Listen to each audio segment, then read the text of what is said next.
I don't have any children, but I do know that children are a huge responsibility. And I think a lot of women choose not to have them because of just that.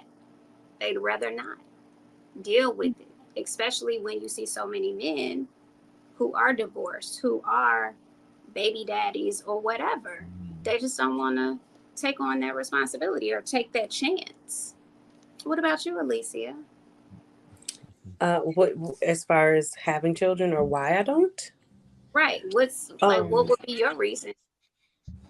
well, one, I'm single, so I'm just not having children without having a husband first or someone that's going to commit to me, and then because children should be a part of your plan for life, right? Like, because I also might meet someone and we might get to a point where we decide we both don't want children, but like that's something like I don't want just children, I want a family, if Exactly. anything. Right. But my family can also just be me and my partner. Yes. um but I think what's happening is like women are men are evading the responsibility of being husbands. They have no problem signing up to be fathers because most of the time, the Mm-hmm. woman is the primary parent, right? Like, so I'm avoiding any man in that mindset. That's What? not ready to take the full I don't. commitment. So let me I ask don't a think men are question.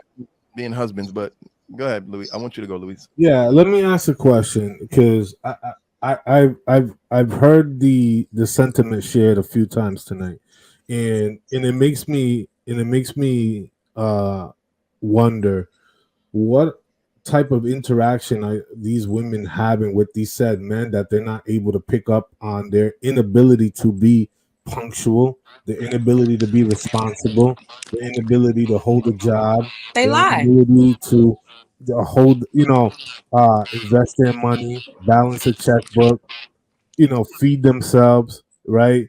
Keep their place in order. Like there's some aspect of their lives that these women have to have seen. You had to have gone over his house. You have to have looked in his refrigerator, his file cabinet, his bedrooms.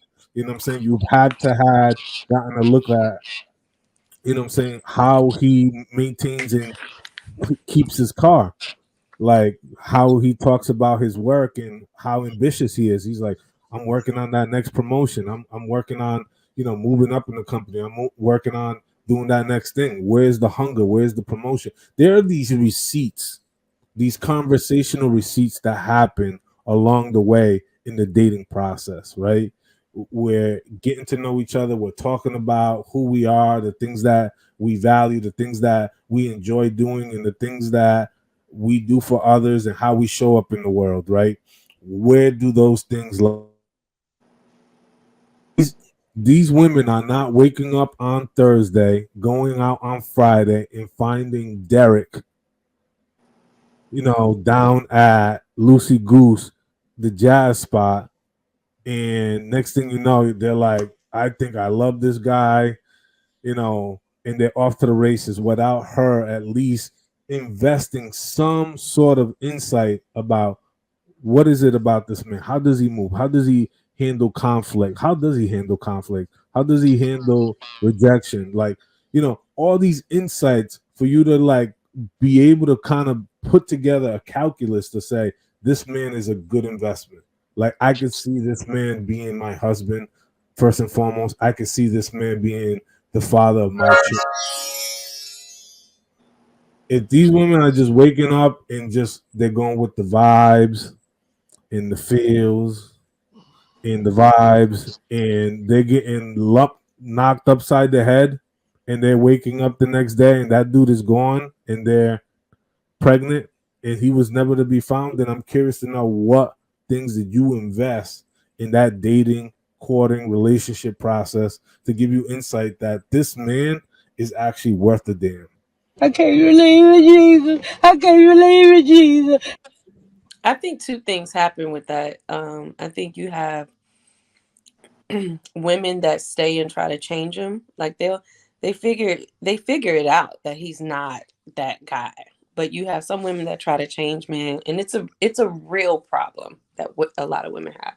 And then I think you have men that lie and put up a front. We saw Nick Cannon sit on that couch and admit to being a manipulator and being able to turn on being the perfect guy for the woman. And then once he has her, and this is his words, once he has her, he's off to being toxic Nick. So a lot of times women are caught off guard or just misled into these situations with these men. But then I know me personally, I think this is how you get to be 30 plus and single, because I don't stay long. Once I figure out it's not what I need it to be, then I'm just move on. But I think Or they're just attracting exactly who they are. or that, yeah, for sure. There's definitely some piss poor women out there. I think there's a lot. I don't think every woman deserves the partnership that she thinks she does. Mm-hmm. But I think it's the man's responsibility to recognize that too. And that's why he has to stop uh generalizing women and putting in viewing them as all as the same thing or the same type, because we're not. And that's what I mean, the difference between the high functioning or high value and low functioning and low value, or desperate women that'll chase a man rather than one that's like, I'm actually looking for the right one for me. So if I'm not chasing you, or if I haven't expressed interest in you, or giving you to go, it ain't you. That don't make me a bitch. That don't make me playing hard to get. That's Point proven. just what it is. It's just not you. Now that don't mean that I don't value friendship or communication or meeting new people, but we're not gonna date. That proves my point from earlier. So let me ask you a question. So who do you lean on and who do you talk to when you are having either relationship, difficulties, or maybe you need that balancing sounding voice? Who is that person in your corner? Who's on your right Um, shoulder?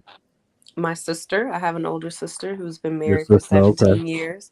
And not only because she's been married, but obviously because we come from the same woman, right? So we have we share a thought process, and her being older than me and me having trust in that and me having trust in her wisdom and stuff like that, I consult with her because I think that is getting me, that keeps me aligned to in alignment to who I am as a person, and just gives me a fast track to clarity, because it's like I know if she's gonna know what I mean, but she's also gonna be honest with me about being wrong or right, and then she's also speaking from experience of being in partnership with someone else.